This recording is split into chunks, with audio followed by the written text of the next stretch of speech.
Welcome to episode 54 of the Get Well With Me podcast. I'm your host, Adrienne from adrienneheart.com. Our philosophy here is excellence, not perfection. And together we explore the benefits of aligning our inner mind with our wellness goals. And we embrace the idea that happiness is homemade and our life is only as good as our mindset. As a wellness leader, I aim to inspire, uplift, and empower you on your own unique wellness journey. Please subscribe to this channel on Apple Podcasts, Stitcher, Castbox, YouTube, Spotify, wherever you'd like to listen. All right, let's get into the episode. So, what's stressing you out? Probably something that you saw online, maybe an interaction that you had with a family member or a friend, or perhaps it was a robot and you didn't even know it. That is the world that we live in. There used to be this base reality where basically we were all working from the same place. Certain things were true for everyone. Everyone across the country read the same newspaper articles. So although we would form different opinions about the news and whether or not it was true or not, we were all working from the same base reality. And now our base reality is completely different. So when I go online, there's this representation, there's this filter of the world, and it's not what the internet thinks that I want to see. It's actually what will keep me on the platform as long as possible. So this is a business model, okay? It's not necessarily any other type of a model. This is a fact. Facebook and every social media is designed to keep you on that platform for as long as possible. That's the reason that if you go onto Facebook or Twitter and you just post a link, it's not going to show it to almost anyone because it doesn't want you to click on the link and leave the platform. What is rewarded is content that promotes the most engagement. So if you have a controversial topic and you have people arguing in the comments on the post, whether they're real people, whether they're bots, which please be aware, you may be arguing with bots. They're not even human beings. That's how good artificial intelligence is. It knows how to keep you on the platform. It knows how to troll and trigger you.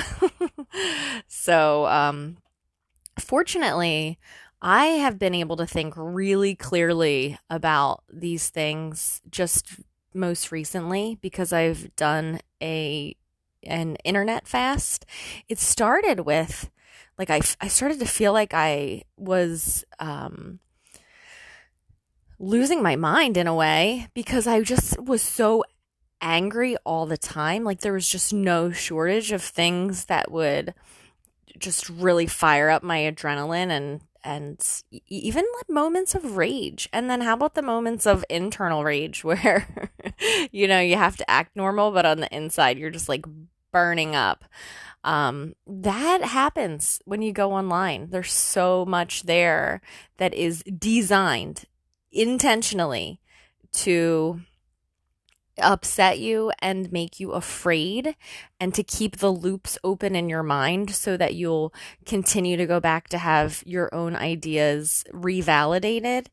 The longer that I stayed away from Facebook, and this is going back to it's been more than a month. So let's say it's been approximately 5 or 6 weeks since I have even looked at Facebook. It wasn't enough. Like the addiction was so strong to continuously have my ideas validated or to look up more information that made me feel safe. That's the whole idea with why people turn the news on in the morning.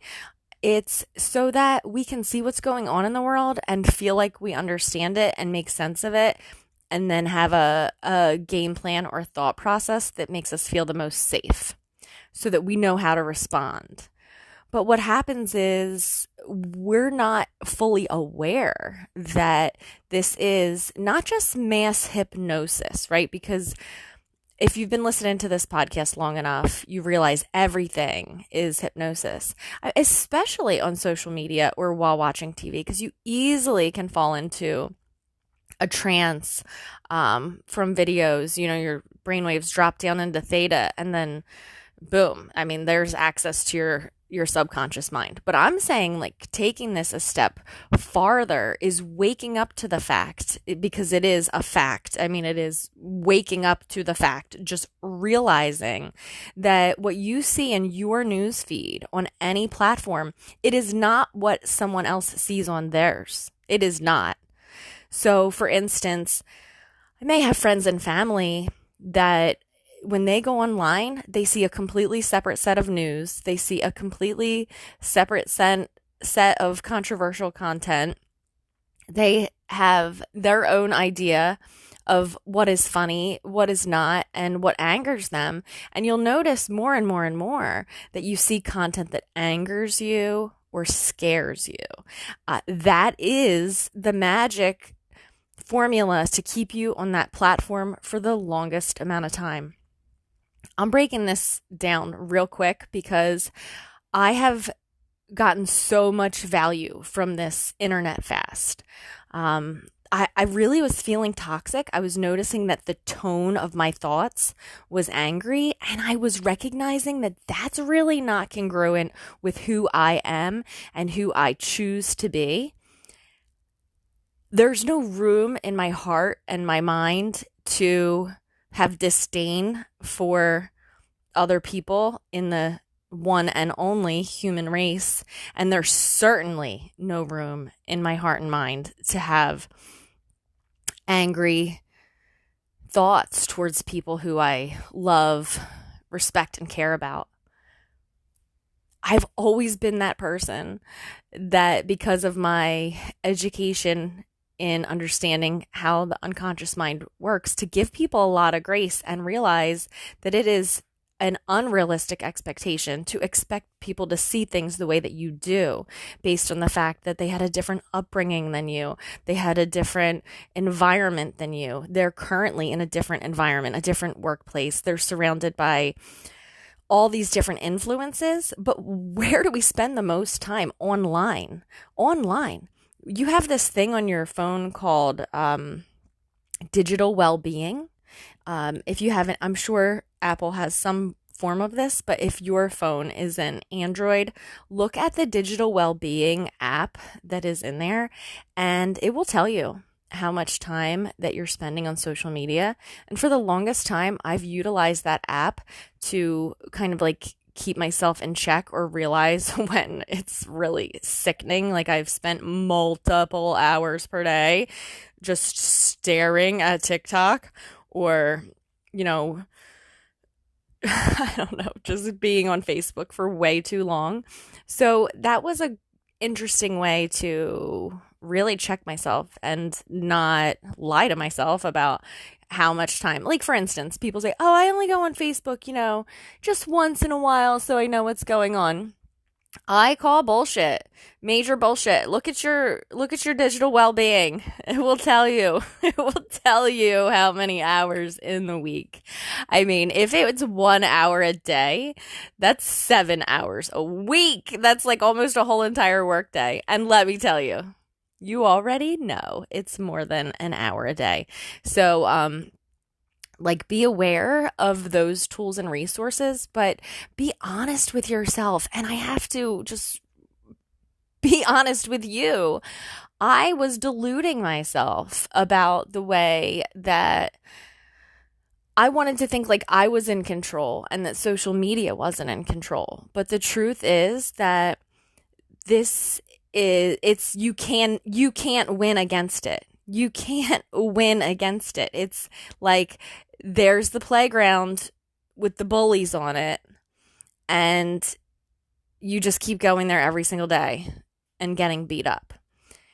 Except for, imagine this. Imagine if the bullies who are in the playground, like, they really think they're right and they're not bullying you. They think they're just standing up for what they believe.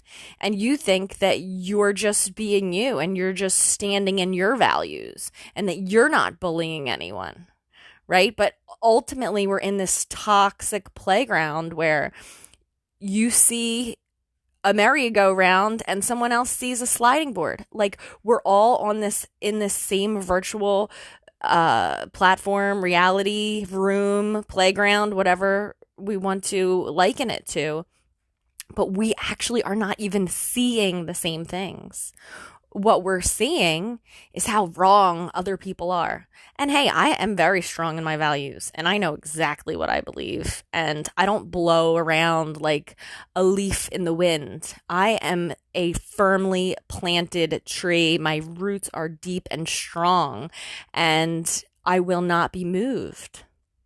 However, I may be poisoned. I may be poisoned by continuously exposing myself to information that is, whether it's true or not, it's definitely being manipulated to make me more angry and more fearful. So I stay on the platform longer. I don't want to be angry and I don't want to be fearful for one reason, just cancer. Angry people, resentful, bitter people, that is how you get sick, whether it's cancer or something else. It shuts down your immune system. So I am so hyper aware that my thoughts create my physiology, that my thoughts create my reality as I see it and view it. And I no longer want to plug in to a matrix, so to speak, that is going to take my energy away and even transmute it into something that is harmful to me and the others around me, versus nurture myself in, a loving way, in an environment that actually is healthy and comfortable and peaceful and exciting again. Just have that film just come off of your eyes, get the scales off your eyes so you can see again. And I don't have a solution. There is no solution at this time. I'm very hopeful that there will be a solution, that there will be some way to, get back to some type of a neutral ground. And no one can answer the question, who would be the person or agency that would be trustworthy enough to say what is and isn't allowed on the internet, or what practices are or not allowed on the internet. The powers that be, they know what time you take a crap in the morning, and they know exactly what to pop up on your phone to get your goat before you even started your day. So be aware that when you reach for your phone on the crapper, or you reach for your phone in line at the store instead of, interacting with the people who are standing in line with you, not only are you just giving in to basically outsourcing your mind. Instead of thinking my own thoughts, instead of being intentional about the day that I want to have, instead of being intentional about the connections that I want to make, I'm just outsourcing that to my phone. And my phone is so damn smart that it knows exactly what to show me to make me look at it more and more and more and longer and longer and longer, to manipulate my behavior, to predict my behavior. So I'm not against cell phones. I'm not against the internet. They are amazing tools and resources. And just like you can pick up a gun to protect your home, or you can pick up a gun to go and murder someone, realize that the internet is the same thing. And that at this point, there is no outside of ourselves that can protect us from it. I know, it's horrifying because it's an addiction. And so it can feel really powerless. It can put you really in a feeling of almost being like a victim. And believe me, that is one of the things that we're being manipulated to think, is that we are a victim of the circumstances that are outside of us, that are too big for us to control, and makes us feel powerless, and it, keeps us continuously in this addictive loop. If you try to fast from an internet website, whether it be Facebook or any other platform that you spend a lot of time on, you will have physical symptoms. Like, I felt even more depressed when I got off of Facebook, and even way more depressed when I really did a real internet fast and just wouldn't allow myself to go on, Twitter, TikTok, Minds, whatever else. Admittedly, I did allow myself to listen to audio content. I find it to be a lot less triggering, and I did also impose a rule to myself: no political, medical, or anything else that would like check the box as one of my triggers, something that would get me back into that fear-based cycle. Even the news sources that I do trust and the content that I do trust, I decided to just totally decompress from it. And there's a certain amount of surrender there where you're like, okay, I'm going to not look at the world and hope that it doesn't blow up while I'm not looking at it. But real surrender is realizing that, if the world's going to blow up, it's going to blow up whether you're looking at the internet or not. So I know it's like some convoluted mind, mental poison. So after recalibrating my mind, now I'm very intentional about, what do I want to give mental consent to? Like, what do I want to consent to allowing in my mind? And, between you and I am scared. Like, I'm scared what's going to happen when I go back on Facebook. Are all of those angry feelings going to come back? I mean, one day I was so angry from something that I saw that, like, I squeezed the unopened bag of coffee beans until they just like bursted out, because I was like, something needs to go. Something needs to break. I need like something. And fortunately, it was just coffee beans, but like, when you're physically needing to punch something or burn something down, I mean, this is how, well, I'm going to stop, because I don't want to add to any of the, I don't want to add to any of that junk, right? The whole idea is to detox, to let it out. But I'm going to be very careful about coming back. And I admit that I don't believe there's a way to not come back. I mean, from a business standpoint, Facebook has the monopoly on, if I want someone to see an ad and I want it to be a certain person that is familiar with certain content, certain concepts, already follows other like-minded individuals, I can pay Facebook $20 and it's going to show my ad to those people. There's nowhere else to go with that. Like, there's no other way to do that. They own the market on knowing everything about a human being and exactly how to sell to them. And realize their customer, it's not you, right? So when you're on Facebook, for example, you are not their customer. Their customer is someone who is purchasing ads. That's their customer.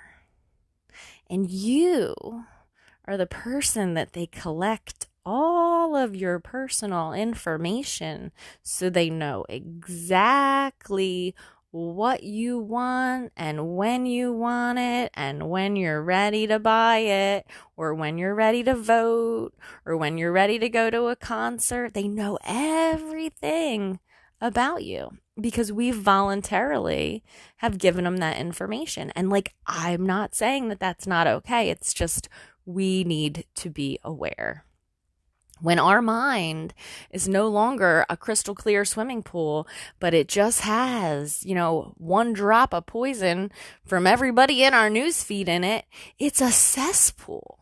It's like disgusting. It's repulsive. And when you step out of it for long enough, you start to feel clean again. You can hear your own thoughts. And you can have better discernment about your emotions, knowing that they're yours and they weren't just planted there by a nefarious scheme of the internet. So recalibrate your mind. I'm not giving you a protocol, not telling you to do an internet fast, none of that. All I'm doing is sharing with you what I've learned over the last few weeks and how much better I feel. Like, on a scale of 1 to 10, how much better I feel physically and mentally? 95%? Like, if that was a pill that could make you feel physically and mentally 95% better, I would take the friggin' pill. You know what I'm saying? So I don't have the answer. I just know that I'm feeling better. I'm feeling clear. I'm feeling more creative. When I have all that junk in my head, it's really tough to sit down and make a new meditation script, because it's polluted. My mind is polluted. And then that pollution affects everything that it touches, including the relationships that I have with people who I love. So yeah, recalibrate your mind.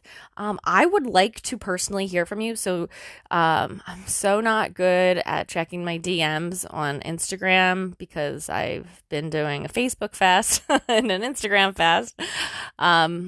I guess the best way to reach me would be my email currently until I till I step carefully back into these mucky waters. So it's age, AGE, at adriannehart.com. And that would be, if you want to just send me a direct message, that would be awesome. Something that would help would be to put your comment in the listening app. So if you're on YouTube, which I only have a couple of you over there on YouTube, so thanks for that.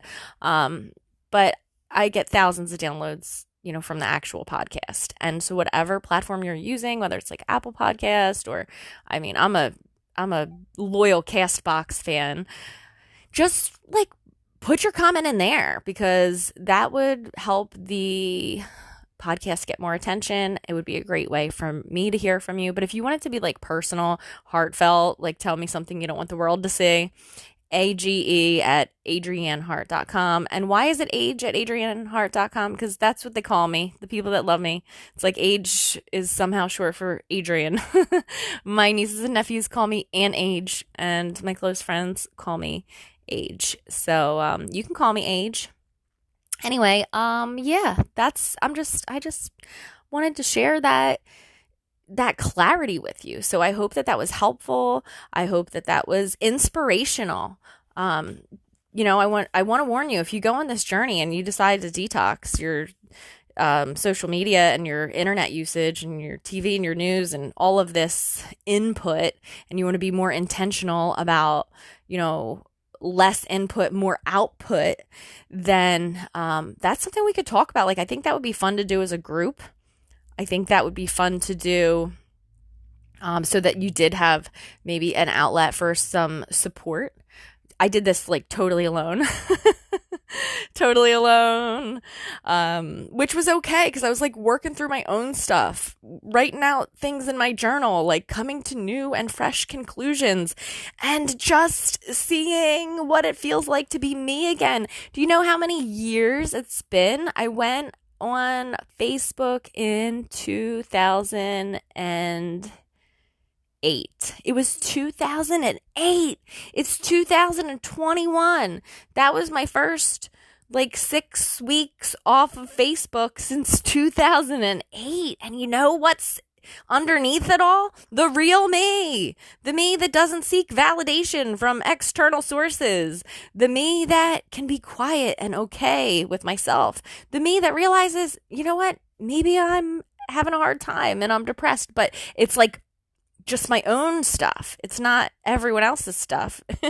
Seeing the world through the eyes of people that have different values than you, like it can actually be physically painful. So I don't have to tell you that. I know that you're going through it. The whole entire globe is feeling this. This was the words I was trying not to say before, was civil war. They keep saying, oh, it's going to be a civil war.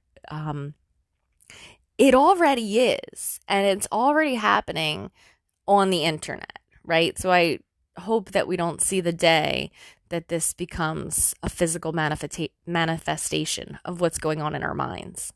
But as you know, that is how things work.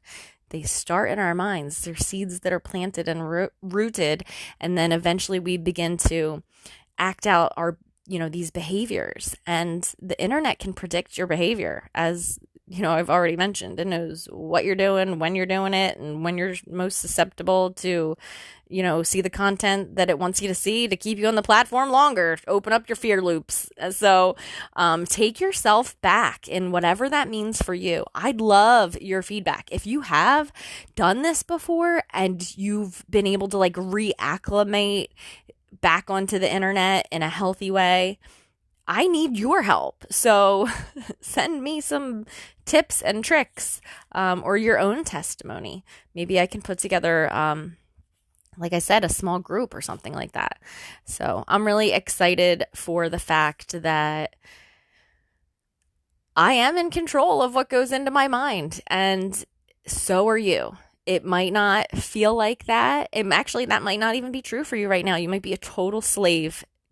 I was 6 weeks ago, a complete slave. My emotions were like a roller coaster and so angry. Like the actual tone of my thoughts were just so angry. How can they say that? How can they think that? Can't they read? And I hate to be like condescending to people. Yeah, they can read, and they're reading something completely different than I'm reading, and they're being shown different news than I'm seeing. And, that's the truth. So let's have grace for everyone who's in our life. Let's have grace for the people who are on the internet that it seems like they're acting out or they're being inappropriate. And let's just realize that each person is in their own delusion, and I don't want to put you down or me down, but that is true.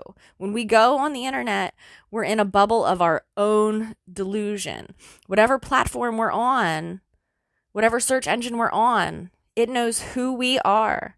It knows what we do, when we do it, how long we take to respond to a message. It knows that sometimes we try to stay off Facebook for a few days and then we go back on, day 2 or day 3. It knows everything. And it's not personal, but it feels personal. So take your mind back, whatever that means for you, whether that's opening up that wellness, that digital well-being app, and just taking like a real honest inventory of the time that you're spending in certain places, or whether that's writing down some type of healthy boundary of what you think is an appropriate time, because you're a grown-up. Mommy's not there anymore to tell you, oh, that's too much. Okay, no more screen time. No, it's you. It's you. You have to be your own boss, and you have to respect the boss in this instance. So I hope that put a little spark in your mind, a little fire in your heart, and until next time, much love. And again, send me that feedback, age@adriannehart.com. Okay, love you guys. Bye. This episode was brought to you by Uncommon Knowledge Hypnosis Downloads. My closest friends know that I have a secret weapon for getting what I want, and it's hypnosis audio programs. When I discovered the power of hypnosis recordings more than 20 years ago, they were on cassette tape, and I had to flip them over halfway through. So thankfully, in 2021, it's as simple as clicking play and closing my eyes. Modern technology. Falling asleep at night to a hypnosis program playing in my ears has not only been the key to drifting off easily, but to waking up more rejuvenated. And no doubt it's by far the fastest way to make any lasting changes in my life. In the past, I've used hypnosis downloads for anti-anxiety, healthy eating, workplace performance, to make me into a morning person, to enjoy cleaning, increase my self-confidence, have the motivation to exercise, and even to make childbirth easier. Yes, hypnosis can do all that because it's actually you deciding to intentionally reprogram your mind that happens to run your life. And most recently, I noticed that procrastination was causing me to waste precious, non-refundable time. So I went on a quest to find my answer. That's when I discovered the trustworthy and professional team of hypnotists at Uncommon Knowledge. They're based in the UK, and they put ethics first. They even have a 90-day money-back guarantee to prove it. The quality of their hypnosis recordings absolutely speaks for themselves. Thousands of people have experienced immediate and noticeable results from listening to hypnosis downloads, and I am one of those people. So I was over the moon to find out that my podcast would be a perfect fit for a sponsor like Uncommon Knowledge. You might think it's priceless to program your mind for the body and life that you desire, and especially priceless to not even have to pick up the phone and make an appointment, to just simply put on some headphones while you're comfy and cozy in your own recliner at home. But there is a price, and it's far less than you're thinking. For about the same amount as you would spend on your lunch, you can have the tool that you need to free yourself from misery, move towards clarity so that you can take action. Maybe you want to stop biting your nails or sleep better, or quit smoking, or stop procrastinating. What's your thing? Could now be the time to get out of your own way and hold the door open for yourself? You can do that by checking out the incredible selection of hypnosis downloads. There's a link in the show notes, or you can find it at adriannehart.com. Until next time, much love.